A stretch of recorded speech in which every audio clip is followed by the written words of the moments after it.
What's up, kings and queens? It's your boy Dan from Daft Previews. It's Thursday night football. We've got the 49ers versus the Rams. We're attacking this from every single angle the way we always do. If that sounds interesting, let's go.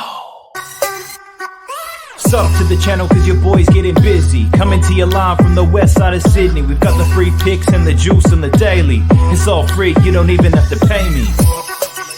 James is back in the building. We've got a two-man show today. Talking Thursday night football. James, how's life?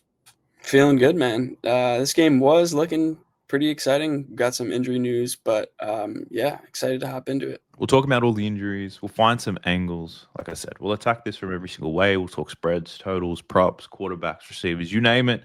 We're going to go through it all. And as always, for those of you who don't want to listen to the conversation or the analysis and the insights, you can skip to the end. We'll do a summary of the bets there. But James, let's talk about the game script real quick, because off air, we'll just talk about the line movement. This opened at 3.5. It's down to 7. The total opened at 47. It's down to 45.5. So money coming in for the Rams to do some damage today. Money coming in on the unders as well. What are your thoughts on that, and why the hell is this happening? Yeah. So we just saw today that Brock Purdy, Ricky Pearsall, and Juwan Jennings are all going to be out for this one. So obviously 3 key pieces of their offense. I honestly still like the Rams. They've looked really, really good the past few weeks. Beat the Texans, beat the Titans, battled with the Eagles. They were up for a lot of that game and then let up the lead down the stretch and then beat a really good Colts team last week. So I honestly think this team has some Super Bowl aspirations. I think they're a really good team. I think the line movement makes sense given the injuries, and I think they're going to play well here at home. But yeah, do you have any thoughts on the Rams -7? It's a key number, right? So Yeah. It's probably not one that I'm willing to play, but I'm sold on the fact that the Rams likely win this game. They lead. Whether they dominate, that's the question.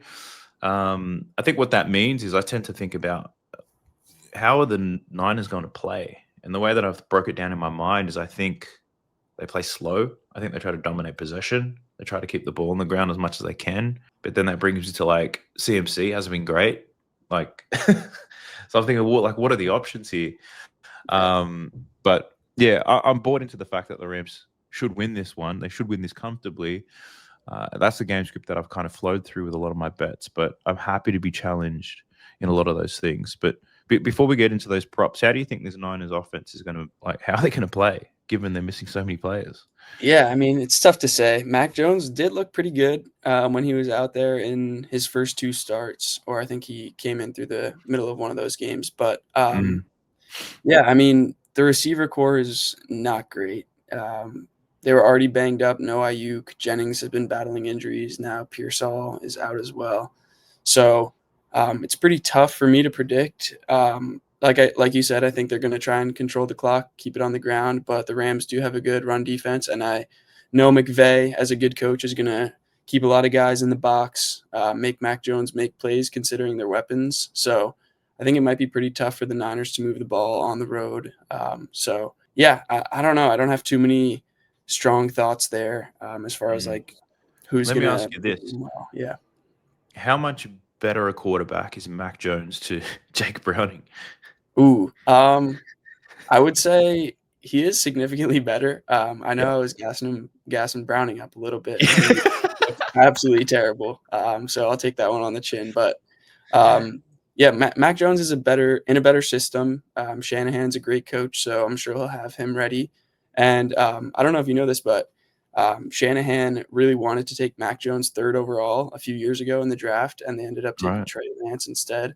So he always kind of had a soft spot for Mac Jones. Now he's got him on his team. So he's solid. He's a serviceable backup. He's definitely not anything special, but yeah, we'll see what he can do.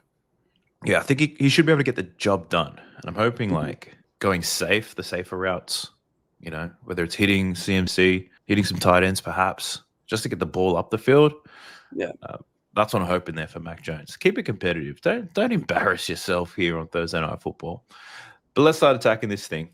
We know that the Niners are banged up offensively. They've got some injuries in their defense as well. Do you want to talk through those real quick?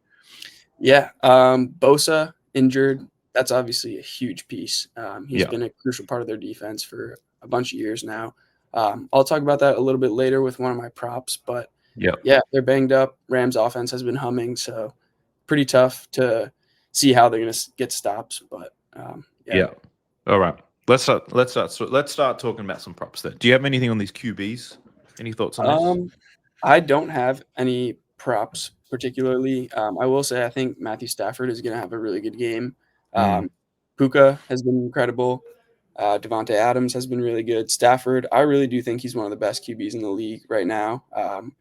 He came into the season with like a back injury through camp, so people kind of had questions, but he's answered all of them. He's looked really, Yeah. really good last week. Big win against the Colts, so I think he's going to play well. Yeah, I don't have any props on him though. Yeah. I might bet on Stafford. I'm just saying. And the only reason I say that is because there's like so many different Rams props that I'm like, oh, I like this and I like Yeah, this. I like so many of them. I'm like, shit, wouldn't it just be easier to take something on Stafford here? Like, yeah, whether it be his passing touchdowns, whether it be on his yards, like, I think he's going to have a great game. Well, I hope he does because a lot of the looks on my Rams plays really depend on that. But all right, let's keep it moving then. Let's talk about some running backs. This is probably where I spent the most of my time looking at some rushing yards, who does what. hmm Let's talk Rams first, because Rams were assuming ahead in this game, they're leading. You assume that they run the ball a little bit more. I know a lot of people betting on Kyren Williams. That was the first, player I kind of took down. Just a very simple one, like Rams should win. Rams should run the ball. They've got a very great running back in Kyren Williams. First player I listed down. This is very interesting to see. His line was like within the 70s, like 72.5 for his rushing yards. I think some news broke out about the snap share that they want Corum to have 35% of that, which means Kyren Williams only going to be there for 65% of the time. We saw his line then readjusted to like the mid 60s. We saw the same people go in and bet it again. So it's now up to like 67 or whatever it may be. I thought about Kyren Williams. I'm leaning more on Blake Corum, knowing he's going to get a little bit more game time than he has been, knowing that the Rams are going to be in front. They're likely going to run the ball a little bit more. I lean more to the side of Corum. But what's your thoughts on these running backs here for the Rams? Yeah, I'm kind of in the same boat. This is actually my same game parlay here though. So I'm going Shit. I'm going with Kyren Williams 50 plus rushing yards, Yeah. and then I'm also going with Corum 20 plus rushing yards. So I Yes. bought them both down a little bit. I think they're both gonna have a really good game. You Yeah. can get minus 115 on that at FanDuel. But to dive a little bit into it, Kyren, I mean, he's been a beast. He's over 50 yards in 33 of 35 career games. And he's hit Dang. it in all 20 of his last 20 games, which is pretty crazy. And even with Corum mixing Yeah. in this year, he's still been handling like 60 to 65% of the touches, and he's still averaging, right around 17 attempts. So I think if he gets those looks, 50 yards is pretty easy. Yeah. And then for Corum, his role has been growing. McVay has been kind of singing his praises, and he is a really good running back. A lot of people remember him in college at Michigan. But he's been seeing 8 and 9 carries the last 2 weeks, and I think if he gets those looks, I think 20 yards is pretty low. Yeah. And then as far as the matchup, like I said in the intro, this defense is not really what we're used to. Nick Bosa, Mm. taking him away, they go from one of the toughest, front sevens in the entire league to, maybe bottom half. And before the injury, the Niners were holding teams to just 3.7 yards per carry and barely over 100 rush yards per game. But then since then, that number has kind of ballooned, and they're now averaging 4.7 yards per carry and 150 rush yards per game allowed. So ETN just had a really good game last week. And also, an interesting point here is that their biggest vulnerability is against those zone runs, and opponents are actually averaging 7.2 yards per carry on zone runs, which is an insanely high line. And I think Bosa had a big part of that. So the Rams typically, historically, they've been a zone run team. They've been really efficient with that. So I think both of these running backs are going to have a good game. They're going to be ahead, like you said. They're at home. I think both of them will get the looks, get the snaps, and I think buying them both down a little bit is a great way to attack it. Yeah. Yeah. I like that. I actually didn't even consider that. That's an old fashioned bitch ass parlay you've got there. There you go. Yeah. I like it because I was torn between the two. I was leaning towards Corum. I can get his line at 29.5 right now, but the bitch ass parlay might work a little bit because, yeah, what you've said is exactly right. It makes a ton of sense to me. Which is about because 67.5, it's difficult, right? We don't know if the Rams are blowing them out. He may not get any snaps in the fourth. Exactly. Yeah. There's a blowout factor as well, given how weakened the Niners are. So I like the look on that. I might build something differently. I might just take Corum at 20. I don't know. If I go with him for 20 with a Rams money line, how does that like? I'll muck around with a little bit, but definitely going to be attacking the Rams running backs for sure. So I like the look of that. Let's stick with the Rams, and then we can talk all Niners from there. But do you have any other looks in terms of rushing yards around this, or shall we move to receivers? Maybe let's move to receivers. I think that's pretty much Let's it move. for me. All right, let's talk Rams receivers. So Puka's setting the world on fire, right? I think he leads the league in so many different statistical categories right now. Devontae Adams, been smoking it. I've got a couple different leans around him as well. Kyron Williams also acts as a decent receiver as well.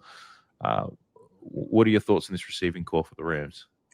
Yeah, I saw a stat on Twitter earlier today from Hayden Winks. He was saying that Puka is on pace for the most receiving yards in the history of the NFL in a single season and the most receptions. So he is absolutely lighting it up. Stafford and him have a connection. Now, as far as this line, I mean, I just can't really bet a receiver to go over 95.5. Yeah. He very easily could do it, but like we said, with the game script, they might be ahead. And there are just so many ways a wide receiver can go under their line. He's an incredible player. I don't really have much to say. It's just the lines are so high. The books have kind of baked it in, and I think the lines are pretty appropriate for what he's been doing. Yeah. Who from San Fran will be defending Puka in this one? Your thoughts on them as a corner as well? I think they have a pretty weak secondary, actually. They've allowed some wide receivers to have good games so far this year. I don't know exactly who will be on him because he works a lot out of the slot and they move him around behind the line of scrimmage. So it's kind of tough to tell. But yeah, this Niners secondary has been dealing with some injuries as well. So good spot for Puka. I probably won't bet his over, but I definitely would not. It's so high. Yeah. It's a compliment to how well he's been playing, but it's so high. It's like, would you consider taking his under or no? Of course I would. I'm a psychopath. But in more of like negative correlation, like my thought process right now is probably like Puka under receiving yards and over receptions. Like get 8 catches, potentially finish on 80 to 90 yards. I can see that happening. Like, so that's my thought process on him. What about Devontae Adams?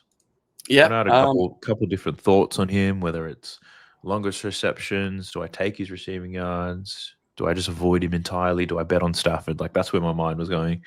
Yeah. For me personally, I think this line is pretty accurate. You see, just with what we got on screen, he's right around this line pretty much every game aside from the Titans game. So he was battling a hamstring injury last week. I think he still played like 80% of the snaps. And now it's a short week. So I'm assuming he's full health. They've kind of insinuated that just based on how much he's played, and he looked pretty good last week. I don't have any props for him. You might have some more insight on that one, but if I were to bet on the Rams passing game, I think I would be going with Stafford. That's kind of where I am right now. Like even this, like his hit rate on his longest reception, he's hit it in every single game. But again, it's not a strong enough reason to bet it. I think it's still a very volatile prop. Something around the receivers definitely getting my attention. And yeah, I agree. Like a lot of these lines, I'm like, I don't think this line is low. So if you're betting on Puka or Devontae, it's really like you have an angle on why they're going to do so well. It's not got nothing to do with hit rates and stuff like that. So it might be something he eats up early. Receivers might get work done early. They might put the ball away in the second half potentially. So yeah, I'm a little bit hesitant around it. So I'll probably build something around Stafford. I'm not sure what it's going to be, but that's what I'm thinking. Do you have anything else on these Rams receivers before we head over to the Niners? I think that's pretty much it. One bit of information, Jordan Whittington, he's been playing a lot of snaps. Hasn't really been producing in terms of yards, but he's out there a lot. So cardio. He's doing cardio, this guy. Yeah, straight cardio. So this could be a sneaky one. Yeah. It's tough just because he doesn't get as many looks, and Stafford loves Puka and loves Adams, so Mm, Higbee is also involved, and then they mix in like Tutu Atwell and some other guys. So yeah, yeah, I don't know. I don't have any thoughts there, but interesting that he plays a lot. it is. I don't know what he does. If this guy catches for 40 yards, like Yeah. whenever you bring these guys up, I just have to bet them. Like, because you have an amazing hit rate on the bets we don't take. Yeah, Mason Taylor last week should have taken it. Yeah. All right. Let's talk about the Niners. So no real looks on Mac Jones. What about their group, the rushing core? Christian McCaffrey, Brian Robinson Jr. Yeah, I had some success betting on McCaffrey lately, and I was thinking of running back the same thing. That's where my thought process goes, which is the traditional under in his rushing yards, but over in receiving yards. But what are your thoughts on these two guys? Yeah. I want to hear your thoughts on this one. I haven't locked it in yet because there's been a lot of line movement since those guys got ruled out. But I'm considering taking McCaffrey either under his rush yards or under his rush and receiving yards. Like I said, I think the Niners are going to get steamrolled, and I don't think there would necessarily be a need to give CMC like 16 or 17 carries. And if the Niners are like down 2 touchdowns in the second half, I would not be surprised if Shanahan takes him out, gives him a rest. He's a fragile player and he's been injured in the past, so that wouldn't be a surprise to me. Right. He hasn't really been that good on the ground. He hasn't really been efficient. He hasn't had very many explosive runs. I think a lot of that has to do with the offensive line, which has been a lot worse this year. Trent Williams has not been the same player that he has been. So he's averaging 56 yards a game. I mean, it's tough to bet on such a good player to go under, but I think considering the fact that they don't really have any healthy weapons, I'm sure McVay is going to throw all his attention at McCaffrey, try to keep him in check, because that's really the only way that the Niners move the ball. So, yeah, what are your thoughts on that one? I think that under in the rushing yards is definitely a look. Like this isn't going to be the appropriate script for him to get worked on the ground. That offensive line for the Niners obviously hasn't been great. Christian McCaffrey hasn't been great on the ground. He's been getting a lot of his yards on the receiving end. Question marks whether he can do that with Mac Jones in this particular game. And if you're right around them potentially resting him in a blowout spot, I think it all just leads to like rushing yards is your safest bet to take the under instead of taking them combined, because he's hit his rushing plus his receiving yards in 3 out of the 4 games. But in terms of rushing alone, my man's been struggling. Yeah. And, they've been playing in, I wouldn't say the best games, Chris, but they've been winning a lot of these games, and he still hasn't been doing work on the ground. Yeah. So now you put him in the environment where they're likely lose. I don't know how effective he's going to be on the ground. So I personally will take the under. Yeah, I think it's also worth mentioning that the Rams have allowed the 10th fewest rush yards and the 11th fewest attempts. So they've been good against running backs. So it's a good spot for the Rams, D. Yeah. The other look is I've taken Brian Robinson Jr. I took him for over 15.5 rushing yards. He's obviously got it done in every single game this season. But I think it all ties to, like, when you look at the underlying stats, he's doing a much better job than Christian McCaffrey is on the ground. He's not a better player, but he's playing that role better than Christian McCaffrey, right? And then given the Niners are missing a couple of key receivers as well, I wouldn't be surprised to see McCaffrey getting out a little bit more and Robinson Jr. doing a little bit more heavy lifting. Yeah, he's been really efficient. Credit to him. Yeah, 5 to 6 carries is all I'm really looking for here. If you can get 5 to 6 carries, I think you can cover this line. I like it. That's one bet that I've already got down. It was actually the first one I got down because I was like, I'm taking Christian McCaffrey under straight away because it's paid so well for me. And then I was like, maybe I can attack this from a different angle. And then it led me to Brian Robinson Jr. But yeah, that's my thought process on these two guys. But I'm assuming you're sold on Mr. Robinson. Yeah, I like that as well. Like you said, injuries all around. Expect them to try and establish the run game. And Brian Robinson is a pretty good player. So, yeah, I could very well see him even getting like 7 or 8 carries. In this, so, yeah. Well, the truth is the Niners aren't going to win in a shootout. It's not going to happen. Exactly. This game's got to be disgusting. It's got to be grimy. It's got to be the grindhouse. They got to keep it on the ground if there are any chance. So if they can keep Stafford on the field, that's their only way they're going to win this game, I think. And they'll do their best, but they'll still lose. What about some receivers from this this Niners offense? Yeah, I mean, this is Who the disgusting. fuck are these guys? That's what I was gonna start with. I know, man. These are some dreadful receivers they're running out there. Kendrick Christian Bourne, McCaffrey's got not the a fan. highest receiving line. Yeah, I mean, it's fair too. They might even use him in the slot if Brian Robinson's playing well. They'll keep him back there and try and use CMC in the receiving game. But as far as some of the other Mm, guys, Kendrick Bourne, he had a bad drop last week. He's kind of an older guy. I don't think he's very good.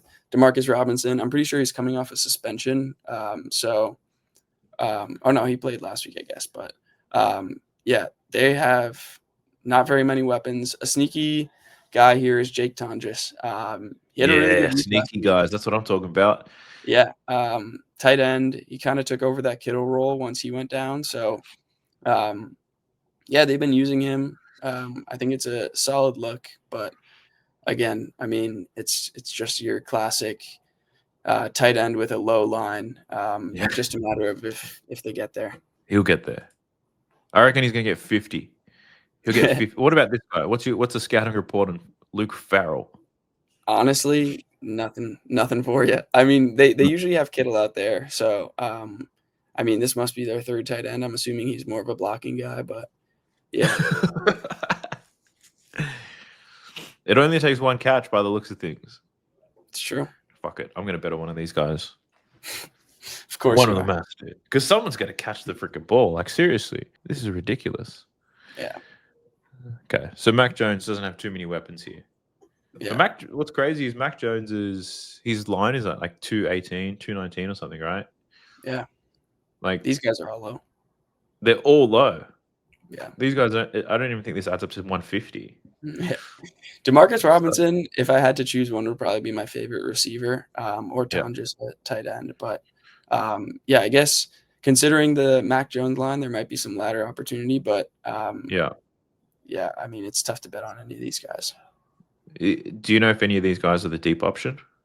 Demarcus Robinson is definitely the deep threat. He's the But deep threat. it's kind of tough to tell just with who's out there. We don't really know what role each wide receiver is going to play. Kendrick Mm. Bourne might be a slot guy, but he's also played that deep threat role in his career. So kind of tough to tell. Yeah. 16 and a half. That's a bit too long for me. All right. That's interesting.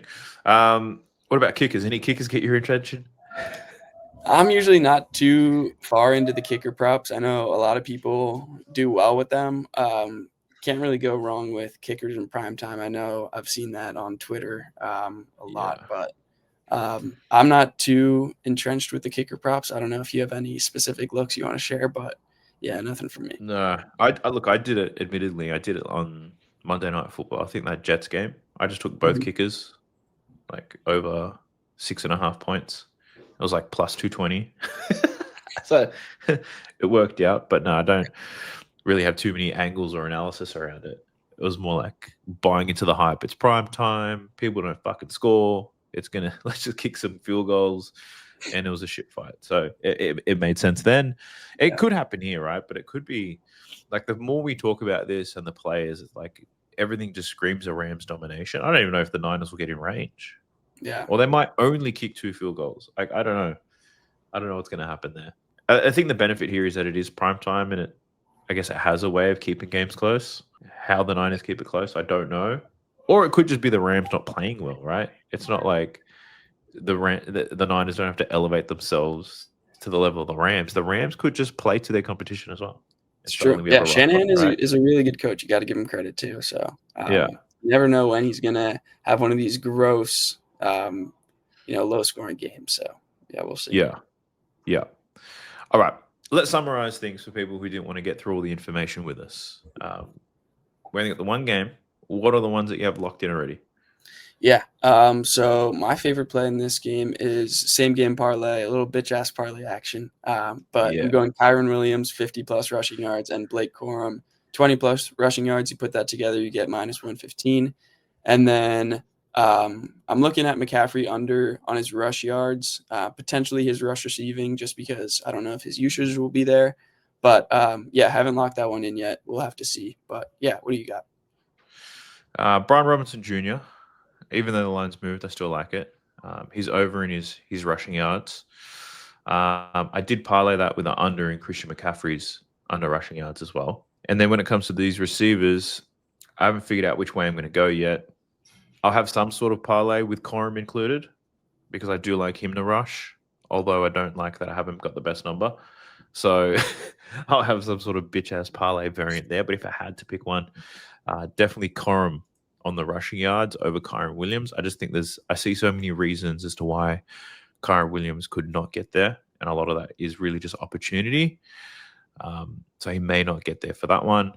I was just thinking about touchdown scorers. I know I don't typically bet them, but I want to start doing it because a lot of the guys have thought about doing it. Scoring, a lot of them got over. It kills me. Yeah. So, I think Corum has a pretty juicy line this week. I checked earlier and it was plus 300 yesterday. So I don't know what it is now. Still? Okay. Yeah. Plus that might be worth a sprinkle. Does he get looks in the red zone is the question. I know they used him last week at least once. He didn't get in, but I think he has. That gives me Ollie Gordon vibes. It gives me Ollie Gordon vibes. I did bet on him to score a touchdown. Didn't get there. Did he get in? I don't think he did. No. But it was like the angle was like he's probably gonna get one or two chances, and he did, like in his defense. But fucking, they just ran A-Chain into the ground for no reason in that game. It was insane. But yeah, I'm a bit light on what I already have locked in, but I think there's a few different angles that we can attack. So Corum will be on my bet list for sure. Brian Robinson already is. McCaffrey unders already is. I've just got to figure out probably one or two more plays based on what we've spoken about. I might get one of these tight ends and just gamble on those. Yeah, could be fun. Yeah, and ladder that shit up. All right, awesome. But James, thank you once again for joining me. If you're interested in seeing more of the work that he does, I'll leave the link down below for his Twitter account. Go and give him a follow. He'll be sharing all of his NFL picks there. Plus, on the days where we're not able to make a video, he'll still be posting his shit there. So go ahead and check him out. If it's your first time watching this channel, we do NFL content a few times a week. NBA content will be done every single day during the NBA season. So be sure to like and subscribe to the channel. And if you're betting on this game, best of luck to you. Gamble responsibly. We'll catch you in the next one. Peace. Sub to the channel cause your boy's getting busy. Coming to your line from the west side of Sydney. We've got the free picks and the juice on the daily. It's all free, you don't even have to pay me.